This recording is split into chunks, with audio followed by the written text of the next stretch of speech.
தூத்துக்குடி மாவட்டம் கயத்தார் அருகே தாழ்வாக சென்ற உயரழுத்த மின்கம்பி உரசியதில் கூலி தொழிலாளி நிகழ்விடத்திலேயே பலியானார். வாகைக்குளம் பகுதியில் சாலையில் இருந்த மின்கம்பத்தில் இருந்த மின்கம்பி தரையில் தாழ்வாக தொங்கிய நிலையில் இருந்துள்ளது. இதுகுறித்து பல முறை புகார் அளித்தும் நடவடிக்கை எடுக்கப்படாததாக கூறப்படுகிறது. இந்நிலையில் அதிகாலையில் அந்த வழியாக நடந்து சென்ற முருகன் எதிர்பாராத விதமாக மின்கம்பி உரசியதில் நிகழ்விடத்திலேயே உயிரிழந்தார். இதனையடுத்து முருகன் குடும்பத்தினருக்கு தமிழக அரசு உரிய இழப்பீடு வழங்க வேண்டும் என அப்பகுதி மக்கள் கோரியுள்ளனர்.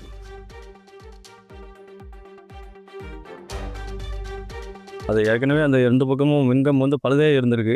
அது இந்த நேரத்தில் அது எப்படியோ நைட்டு இறங்கியிருக்கு. அதிகாலையில் கவனிக்காமல் போகிற மாதிரி கழுத்தில் கரெக்டாக போட்டு அடிபட்டு வந்துட்டாப்புல.